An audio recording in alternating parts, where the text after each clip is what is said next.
दोस्तों, मैं हूं अमित अमन और आपका स्वागत है बिहार कंपटीशन में।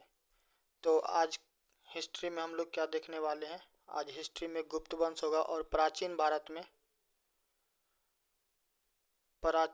में आज ये आखिरी वीडियो होने वाला, ठीक है। इसमें हम लोग देखेंगे गुप्त वंश और पुष्यभूति वंश, ठीक है। और कल से आप लोगों को मध्यकालीन भारत का इतिहास चालू हो जाएगा। देखिए, प्राचीन खत्म हो जाएगा तो क्या करेंगे, आप लोगों को जो MCQ इससे जुड़ा हुआ जितना भी अब तक बिहार में कंपटीशन हुआ उसमें पूछा गया तो वो सारा का सारा क्वेश्चन हम क्या करेंगे, आपको प्रोवाइड करवा देंगे। साथ में आपको सॉल्यूशन भी प्रोवाइड करवा देंगे और डिस्कशन भी कर देंगे, ठीक है। तो चलिए आगे बढ़ते हैं बिना देर किए हुए। गुप्त वंश का यदि आप समय काल देखिएगा तो 240, इस 240 से लेके कितना है 280 AD, ठीक है। AD जब भी आप वर्ड लिखा रहेगा एनो डोमिनी तो इसका मतलब आप ईस्वी से समझ लीजिएगा, ईस्वी, ठीक है। देखिए, पहले तो AD से पहले क्या चलता था, BCE यानी कि बिफोर क्राइस्ट। जो जेसस हैं उनके जन्म से पूर्व का जो समय काल होता था उसको क्या कहते थे, BCE में काउंट किया जाता था, ठीक है। तो चंद्रगुप्त के ये गुप्त वंश के संस्थापक कौन है, श्रीगुप्त। और इनके उत्तराधिकारी का बात की जाए तो ये हैं घटोत्कच गुप्त। देखिए, इनके बारे में एक चीज महत्वपूर्ण बात यह है कि ये अपने नाम में ना, जब इनका नाम लिया जाता था तो उसमें महाराजा शब्द का यूज किया जाता था, ठीक है। और ये उपाधि होता था। और उपाधि क्यों लगाया जाता था, ताकि ये समझा जाए कि वो राजा क्या है, बहुत ही पराक्रमी है, शक्तिशाली है, ठीक है। तो इससे जो अन्य राजा थे उनके बीच में एक डर का भी माहौल पैदा होता था और दूसरा क्या करते थे, वो उनका सम्मान भी करते थे, ठीक। नेक्स्ट आइए। तो घटोत्कच के उत्तराधिकारी कौन हुए, चंद्रगुप्त प्रथम। और इनका समय काल था 319 ईसा पूर्व से 335 ईसा पूर्व। देखिए, समय काल तो जनरली क्या होता नहीं पूछता, मगर कई बार उसके अब मन पे ही डिपेंड करता है। यदि पूछ ही लेगा तो क्या कीजिएगा, वहाँ पे तो आपको जवाब देना पड़ेगा, ठीक है। तो समय काल भी साथ साथ में आप देखते जाइएगा। उसके बाद आते हैं चंद्रगुप्त प्रथम।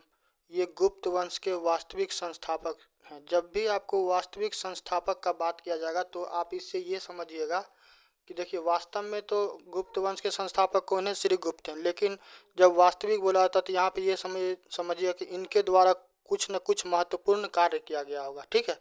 तो इसने महाधिराज की उपाधि धारण की थी। देखिए, ये भी उपाधि धारण किए थे। और इसने लिच्छवी राजकुमारी, लिच्छवी एक स्थान है बिहार में ही, ठीक है। तो लिच्छवी राजकुमारी से क्या किए, इन्होंने विवाह किए और इनके द्वारा सोने का सिक्का जारी किया गया, ठीक है। यदि पूछा जाएगा आपसे कि गुप्त वंश के समय काल में क्या सोने का सिक्का जारी किया गया था, ट्रू या फॉल्स, सही या गलत, तो आप वहाँ पे हाँ कहिएगा, सही होगा, ठीक है।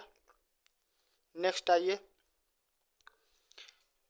इनके समय में ही 319 से 320 ईस्वी में गुप्त वंश के द्वारा ही गुप्त संवत की प्रथा जो है वो चालू की गई थी। देखिए, आप कुषाण वंश के बारे में पढ़िएगा ना, तो कनिष्क के समय काल में क्या हुआ था, एक संवत चालू किया गया था, ठीक है, जो कि भारत देश में उसका क्या क्या था, पालन किया जाता है, ठीक है। तो इनके द्वारा भी गुप्त संवत चालू किया गया था।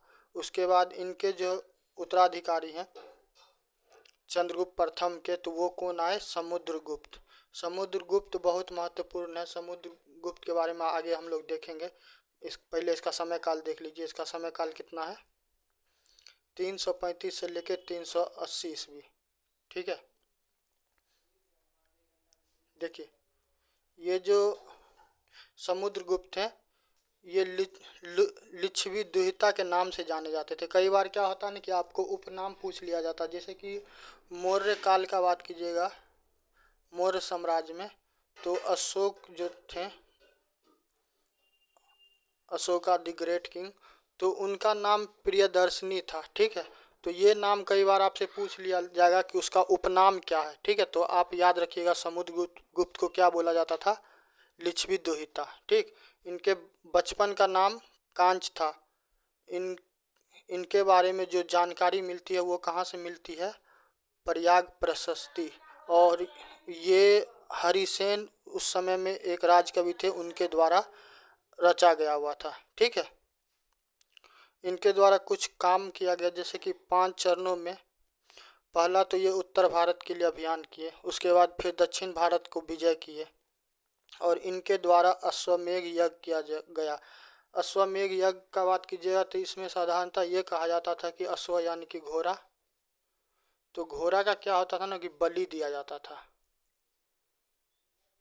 या तो मांस का क्या किया जाता होगा, भक्षण किया जाता होगा, या फिर उसको दान कर दिया जाता होगा, या फिर क्या होता होगा कि घोड़ा के शव को कहीं भी न कहीं पे क्या किया जाता होगा, दफना दिया जाता होगा। ठीक है।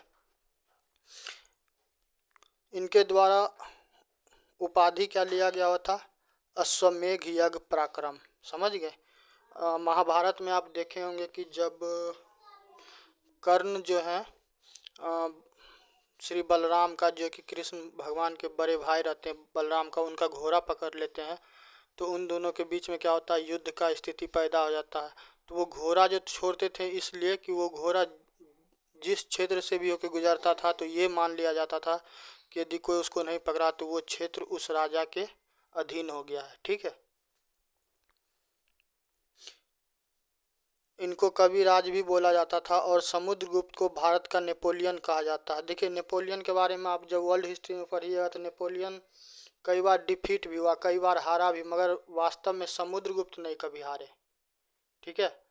तो ये इस प्रकार का आप देखिए इतिहासकारों के द्वारा मतलब उपनाम दिया गया है। तो ये बहुत हद तक क्या है, सही भी नहीं है, क्योंकि एक व्यक्ति जो कभी युद्ध नहीं हारा आप उसको किसी अन्य से क्या करते हैं, तुलना करते हैं, तो ये कहीं ना कहीं अनुचित ही होगा। ठीक है। इनको बीना बीना बजाने का शौक था, और इनके द्वारा श्रीलंका के शासक मेघवर्मन को, ठीक है, बोध गया में एक मंदिर बनाने का क्या किया गया, उनको अनुमति दिया गया। ठीक है। और ये अनुमति कौन दिए हुए थे, समुद्रगुप्त।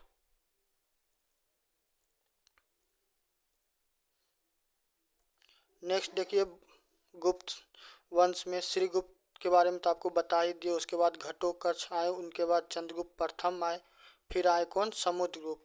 समुद्रगुप्त का बात कीजिएगा तो इनके 2 पुत्र थे, एक का नाम तो रामगुप्त था और दूसरा का नाम चंद्रगुप्त था।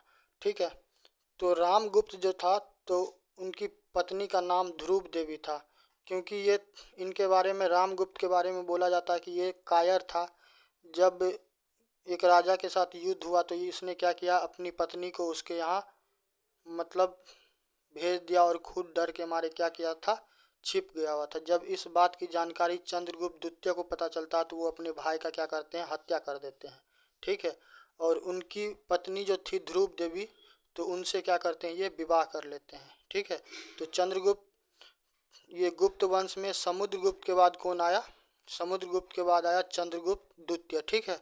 इनके द्वारा तांबे की सिक्का जारी किया गया, और समुद्रगुप्त के समय में शकों का आक्रमण हुआ था। ये शक एक राजवंश थे। ठीक है। तो उनका क्या हुआ था, आक्रमण हुआ था, और अंततः क्या हुआ, चंद्रगुप्त द्वितीय क्या किए कि ये शकों का जो आक्रमण हुआ था समुद्रगुप्त के समय, इनको क्या किए, पराजित कर दिए।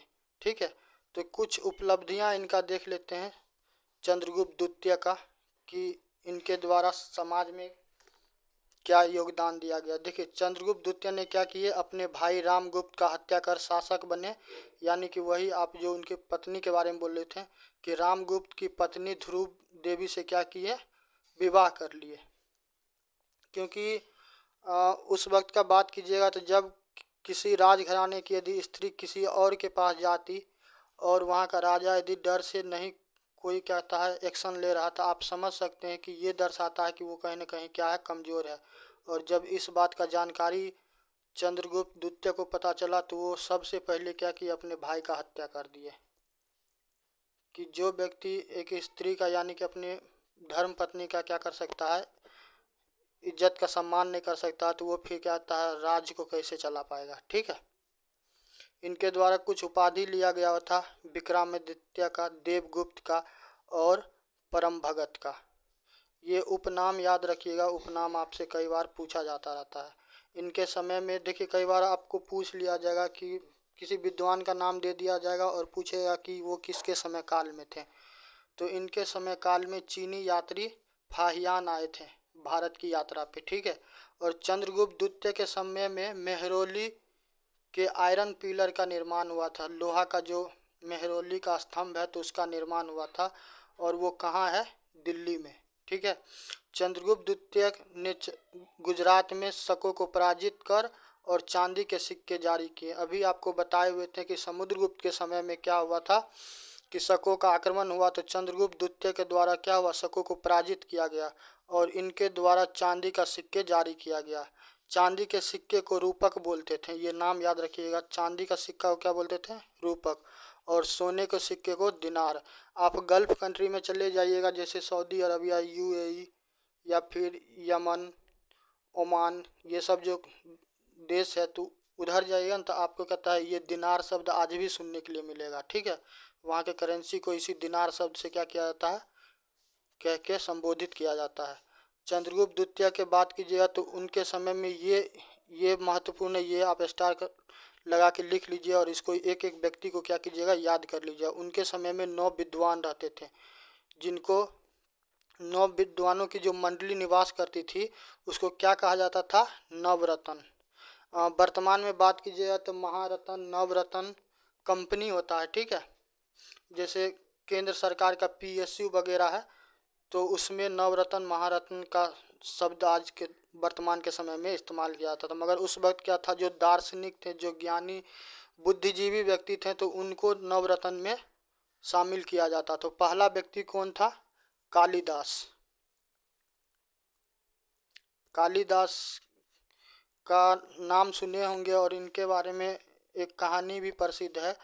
छोटा सा कहानी आपको बता रहे हैं कि कालिदास जब पढ़ाई करते थे स्कूल में, तो एक बार क्या हुआ कि बारिश बहुत ज़्यादा हो रहा था, तो नदी में पूरा पानी उफान पे था, तो कोई भी व्यक्ति नहीं जा रहा था। तो कालिदास क्या किए, गए वहाँ पे, तो ठीक है, गए और फिर इस मतलब नदी को पार करके, और फिर वहाँ पे एक मंदिर था, वहाँ पे काली जी की मूर्ति थी। उनको क्या किया कि उस पे कुछ चीज़ का लेप लगा दिए, तो इससे वहाँ पे क्या हुआ, देवी बहुत ज़्यादा उससे खुश हो गई, प्रभावित हो गई, और उसको इस तरह का आशीर्वाद दी कि तुम जो भी पुस्तक को छुओगे उसका सारा ज्ञान तुमको हो जाएगा। ऐसा कहानी है।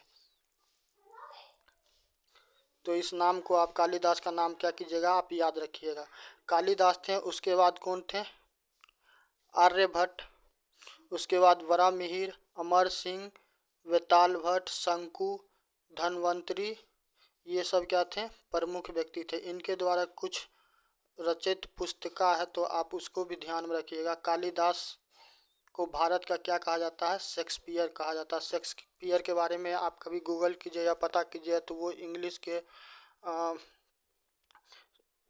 जो लिटरेचर वाला फील्ड है, ठीक है, साहित्य का, तो उसके बहुत बारे जाने माने हस्ती हैं, ठीक है, शेक्सपियर।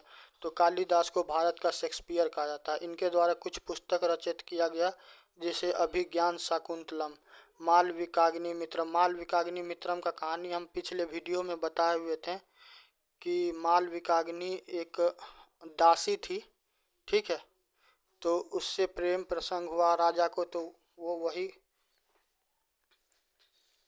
नाटक का चित्रण है उसमें, ठीक है। उसके बाद क्या है? मेघदूतम, रघुवंशम, कुमार संभव और उर्वश्यम। तो ये सारा पुस्तक क्या है? कालिदास के द्वारा रचित है। अमर सिंह के देखिएगा तो अमर कोश है। आर्यभट्ट का देखिएगा तो आर्यभट्टयम है। और वरामिहिर का देखिएगा पंच सिद्धांतकम है, ठीक है। चंद्रगुप्त द्वितीय का पुत्र कौन था? कुमारगुप्त। और इनका समय काल था 415 ईस्वी से लेके 455 ईस्वी। कुमार गुप्त का देखिए ज़्यादा लंबा समय काल तो नहीं था, फिर भी जो भी समय काल था उसको हम लोग एक बार देख लेते हैं। 415 ईस्वी से लेकर 455 ईस्वी तक था, और इनके द्वारा एक बहुत महत्वपूर्ण कार्य किया गया था। नालंदा विश्वविद्यालय का निर्माण करवाया गया था। 1206 में जब क्या था, ये बख्तियार खिलजी बिहार में शासन प्रशासन में प्रवेश करता है, तो वो क्या करता है कि नालंदा विश्वविद्यालय था उसको क्या किया, वो मतलब बहुत ज़्यादा ही तहस नहस किया, और उसके गौरव को, वैभवशाली को क्या किया? नष्ट कर दिया। कुमारगुप्त के द्वारा महेंद्रादित्य की उपाधि धारण की गई थी। और कुमारगुप्त के बाद कौन आया? स्कंदगुप्त। इनका समय काल था 455 से लेके 446। ठीक है। इनके द्वारा उपाधि क्या धारण किया गया था? शक्रादित्य का। और इसके समय में ही हुनों का आक्रमण हुआ। देखिए इनके समय काल में देखिएगा तो पहला तो उधर समुद्रगुप्त के समय में शक का आक्रमण हुआ था, जिसको चंद्रगुप्त द्वितीय पराजित कर दिए। अब ये देखिए दूसरा राजवंश का हमला हुआ है हुनों का। तो हुनों का आक्रमण हुआ और वो भारत में प्रवेश कर गए। और इस बात की जानकारी आपको कहाँ से मिलता है? इस बात का जानकारी मिलता है भीतरी शिलालेख से। ठीक है। गुप्त शासक के क्रम में भानुगुप्त के ऐरण्य शिलालेख से एक जानकारी मिलता है सती प्रथा का। सती प्रथा का बात कीजिएगा, जैसे आधुनिक भारत का इतिहास पढ़िएगा तो राजा राम मोहन राय थे, तो उनके प्रयासों से क्या हुआ था कि सती प्रथा को बैन करवाने का कोशिश किया गया था। और इस क्रम में 1829 ईस्वी में उस वक्त जो वायसराय थे वो क्या किए थे, इसको मान्यता दे दिए हुए थे कि कोई भी स्त्री का यदि पति मर जाता है तो उसको क्या हुआ करेगा, जिंदा उसको चिता पे जलाया नहीं जाएगा। ठीक है। तो इस बात का जानकारी आप देखिए उस समय काल में भी मिलता था कि सती प्रथा जैसा कोई ना कोई व्यवस्था प्रैक्टिस में था। ठीक। और गुप्त वंश में देखिएगा अंतिम शासक कौन थे? विष्णुगुप्त। ठीक है। इनके बारे में कुछ खास जानकारी है नहीं। नेक्स्ट आइए, जब गुप्त वंश का पतन होता है तो उसके बाद कौन आता है? गुप्त वंश के पतन के बाद आता है पुष्यभूति वंश। ठीक है। पुष्यभूति 500 ईस्वी में इस वंश का क्या होता है? स्थापना होता है। और इसमें दो दो व्यक्ति मतलब कहता है चर्चा के या फिर आकर्षण के केंद्र है। वो कौन है? एक तो हर्षवर्धन है, ठीक है, जो राजा है। और दूसरा है हैंसोंग। ये हैंसोंग चीन से आए हुए थे। ठीक है। तो इस दो व्यक्ति का नाम आप याद रखिएगा।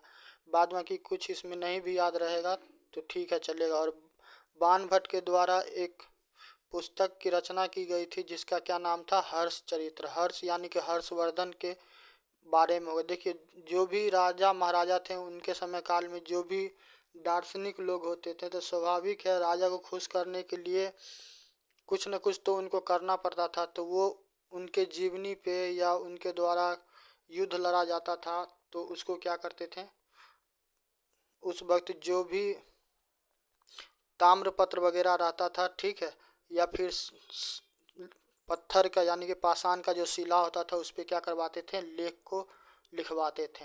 ठीक। तो हर्षवर्धन का समय काल देखिए 606 से है 647 ईस्वी। ठीक। और इनके द्वारा देखिए उपाधि तो इस जो भी देखिएगा कुछ कोई भी राजा ऐसा थे जो वास्तव में पराक्रमी थे तो वो उपाधि धारण करते थे।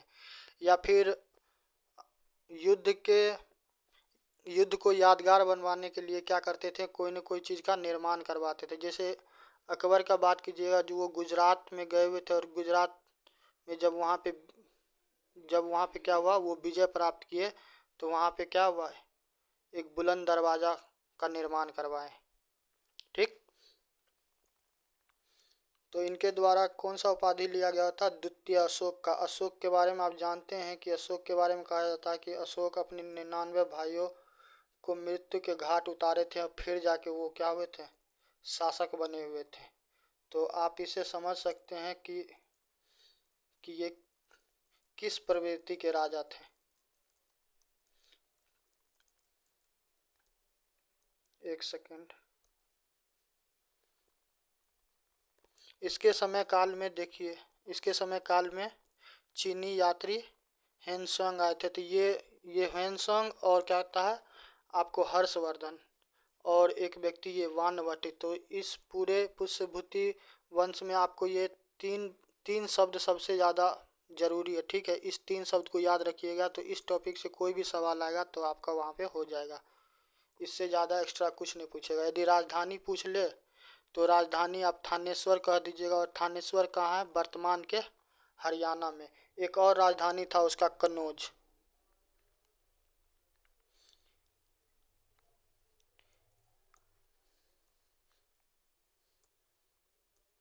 बाणभट्ट के द्वारा हर्षचरित का रचना किया गया था और कादम्बरी का रचना किया गया था। थोड़ा सा इसकी बहन का भी नाम देख लीजिए। इनकी बहन का नाम था राजश्री। कुछ समय काल के लिए इनका भी शासन रहा था। ठीक है। हर्षवर्धन बंगाल के गोर शासक शशांक को पराजित किए, परंतु क्या हुआ कि नर्मदा नदी के तट पे, यानी कि वर्तमान का जो दक्षिण का भारत है, जब आप महाराष्ट्र से आगे बढ़ते हैं दक्षिण की दिशा में, ठीक है, तो जो आपको वर्तमान में केरल है, तमिलनाडु है, कर्नाटका है, आंध्र प्रदेश है और तेलंगाना है। तेलंगाना तो आपको 2014 में बना है। तो ये सारा का सारा जो क्षेत्र है, तो ये सारा का सारा क्या होता है, दक्षिण भारत में गिना जाता है। ठीक। तो उस क्षेत्र के एक राजा थे पुलकेशिन द्वितीय, तो उनसे क्या होता है, हर्षवर्धन हार जाते यानी कि पराजित हो जाते हैं। और इस बात की जानकारी कहाँ से मिलता है, ऐहोल शिलालेख। ये कर्नाटक में है। मेगुती जैन मंदिर वहाँ पे है। ठीक है, कर्नाटक में। तो वहीं आसपास में आपको ऐहोल शिलालेख है, तो वहीं से इस बात का जानकारी मिलता है कि पुलकेशिन द्वितीय से क्या हुए, हर्षवर्धन हार गए। कब? जब ये बंगाल के गौर शासक जो थे शशांक को वो पराजित करने के लिए निकले हुए थे। ये मैप देखिए, जो उस वक्त का कहता है गुप्त साम्राज्य था। तो देखिए कितना विशाल क्षेत्र था इसका। देखिए अशोक के इतना तो नहीं था, मगर फिर भी इनका भी क्षेत्र बहुत ज़्यादा विशाल था। आप पूरब में देखिए तो पूरब में प्रगियोतिस पूरा तक था। दक्षिण में यदि आइएगा तो कांचीपुरम तक था। पश्चिम में आइएगा तो गिरनार तक था। और उत्तर में आइएगा तो तक्षशिला के पास था। तक्षशिला से याद आया कि अभी 1-2 दिन पहले की घटना है कि पाकिस्तान में, ठीक है, एक स्थान है क्वेटा। तो वहाँ पे क्या हुआ कि वो बलूचिस्तान वाला क्षेत्र है, ये वाला क्षेत्र जो है ना, ये वाला क्षेत्र, तो इधर ही बलूचिस्तान पड़ता है। वो पाकिस्तान का ही वर्तमान में क्षेत्र है। तो वहाँ पे BLA यानी कि बलूचिस्तान लिबरेशन आर्मी नाम है, BLA एक संगठन है। तो उनके द्वारा क्या किया गया है कि ट्रेन को क्या किया, हाईजैक कर लिया गया। और उसमें जैसा कि बताया जा रहा है कि लगभग 600 प्लस लोगों जो सामान्य नागरिक हैं वो उसमें हैं। और 100 से 150 के आसपास पाकिस्तान के जो सेना है तो वो भी उस ट्रेन में है। ठीक है। तो ये अभी आपको हॉट टॉपिक है, तो बलूचिस्तान इसलिए भी महत्वपूर्ण हो जाता है। तो इस क्षेत्र को आप याद रखिएगा कि यदि पूछ लिया जाए कि क्वेटा किस देश में है या किस राज्य में है, तो आपको ये आपको ध्यान में रहना चाहिए कि ये क्षेत्र जो है वर्तमान के पाकिस्तान वाले क्षेत्र में है। ठीक है। तो आज के लिए इतना ही है। धन्यवाद। कल से आप लोगों को जो मध्यकालीन इतिहास है यानी कि मेडिएवल हिस्ट्री, तो मेडिएवल हिस्ट्री कल से चालू हो जाएगा। और 10 से 12 दिन में आपको पूरा इतिहास क्या हो जाएगा, कवर कर लिया जाएगा।